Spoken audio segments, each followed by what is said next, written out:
Menantunya berkata, "Ayah, tolong cucikan bajuku. Ingat harus dicuci dengan tangan." Setelah itu, mereka pergi dan sang menantu meminta untuk meja dilap hingga bersih tanpa bekas air, serta sepatunya juga dibersihkan. Anak dan menantu kemudian membawa koper dan berkata, "Ayah, kami akan pergi liburan. Tolong simpan daging kecap dan telur balado yang ayah masak. Kami akan makan setelah pulang." Mereka juga menyebutkan pangsit yang dimasak ayah siang tadi terlalu asin dan menyarankan agar ayah memakannya malam itu. Saat hendak pergi, ayah memanggil mereka kembali. "Tunggu dulu, ada yang ingin ayah bicarakan." Mereka pun duduk dan bertanya, "Ada apa?" Ayah menjelaskan, "Aku sudah tinggal di rumah kalian lebih dari 5 tahun, dan aku ingin pulang kampung. Aku sudah memikirkannya lama, dan aku harap kalian tidak marah." Anaknya bertanya, "Kenapa tiba-tiba mau pulang? Bukankah ayah baik-baik saja di sini?" Ayah menjawab, "Anak kalian sudah besar, sudah masuk SD. Dulu ayah yang antar jemput sekolah, tapi jika ayah pulang, siapa yang akan urus? Kalian bisa antar jemput sendiri kan? Setiap bulan, kalian tidak memberi aku uang, malah aku yang harus keluar uang, dan kalian tetap tidak puas." Menantunya menjawab, "Ya sudah ayah, kalau begitu kami salah. Jangan pulang ya. Kalau ayah pergi, siapa yang akan jaga anak kami?" Ayah merasa terluka, mengatakan bahwa meski ia sudah melakukan semuanya, ia tetap dianggap salah. "Masakanku selalu dianggap tidak enak, pel lantai tidak bersih, dan cuci baju harus pakai tangan. Apa yang kalian kerjakan?" Ayah merasa semua yang dia lakukan tetap dianggap salah. Ayah kemudian berbicara tentang kejadian beberapa hari sebelumnya, saat ia mengajak cucu bermain di taman dan cucu terjatuh. Menantunya marah dan bahkan mengusirnya. Ayah merasa kecewa. "Kenapa kamu tidak bisa berbicara baik-baik dengan ayah? Bukankah ayah juga sayang cucu?" Ayah pun memutuskan untuk tidak berbicara lebih lanjut, karena semakin dibicarakan, semakin panjang masalahnya. Akhirnya, ayah berkata, "Melihat sikap kalian, apakah aku masih bisa berharap kalian yang merawatku nanti? Selagi aku masih kuat, aku ingin kembali ke kampung dan mencari uang lebih supaya tidak menjadi beban kalian. Kalian bertiga jalani hidup kalian dengan baik, dan aku pulang kampung."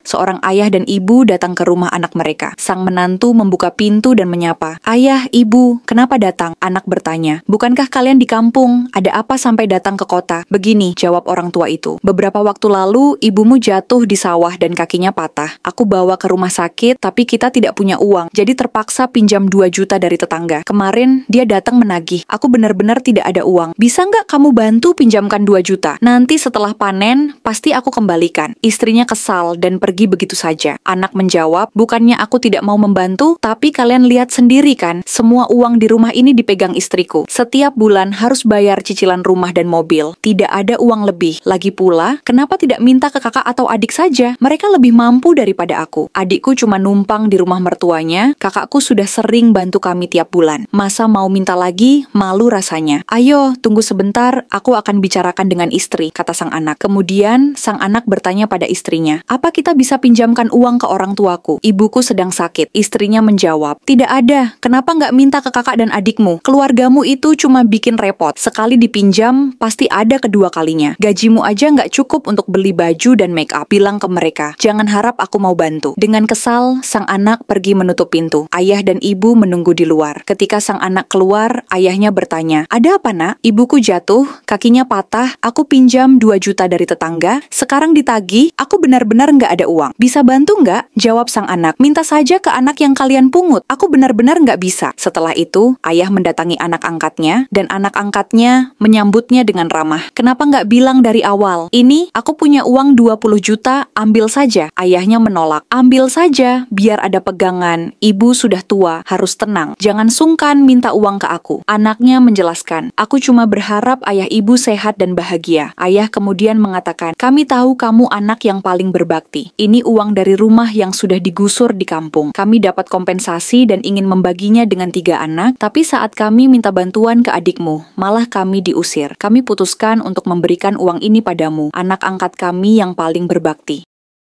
Pergi kau wanita dekil. Ini barang-barangmu, jangan datang ke sini lagi. Oh, sungguh apa kau benar-benar begini padaku? Ya, tentu saja, apalagi alasanku mempertahankanmu. Sekalian bawa saja pembuat masalah ini. Ayah, kenapa kau begini pada kami? Hiduplah bersama ibumu yang miskin itu. Rumah ini akan ditempati Tian mulai hari ini. Lihatlah dia masih muda dan cantik, tidak dekil sepertimu. Aku sudah bosan denganmu. Segera tanda tangani surat perceraian ini. Aku hanya ingin rumah ini. Kau bawa saja anak itu. Siapa wanita ini? Sejak kapan kau mengenalnya? Tian anak direktur Direktur Ming dari perusahaan loan, dia rekan kerjaku. Kenapa? Apa kau iri dengan kecantikannya? Oh, perusahaan loan? Tentu tidak. Mengapa aku iri dengan berdebah ini? Ambil saja dia jika kau mau. Laki-laki ini tidak berguna. Hei wanita dekil, apa kau tak mengenal Direktur Ming? Sebentar lagi dia akan jadi bilioner di kota ini, karena loan sudah bekerja sama dengan perusahaan Bin Hai untuk membangun gedung kantor baru. Kau kira kau pantas berbicara padaku? Seharusnya kau sujud di kakiku. Kau tidak tahu, dia ayahku. Halo, tolong batalkan semua kerjasama kita dengan perusahaan loan sekarang juga. Turun di depan lobi, aku menunggumu di sini. Hei wanita dekil, kau pikir kau siapa? Seenaknya menyuruh orang membatalkan perjanjian kerja perusahaan ayahku. Nyonya, wah sudah lama aku tak bertemu denganmu. Maaf menunggu lama. Ini surat pembatalan kerjasama gedung dengan loan. Wah, tepat waktu sekali. Sudah kau lihat, sekarang siapa yang seharusnya bersujud? Pulanglah kau gadis muda. Katakan pada ayahmu, kau penyebab semua ini dibatalkan. Maafkanku nyonya, aku tak akan mendekati suamimu lagi. Sekarang maumu apa? Rumah ini? Silakan ambil saja. Aku bisa tinggal dimanapun aku mau dengan anak kita. Dasar laki-laki tak berguna. Hanya karena berpenampilan sederhana, wanita sering tidak dihargai setelah menikah. Akhirnya ia sekarang memutuskan bercerai dan tidak lagi menutupi identitasnya Ari sang anak.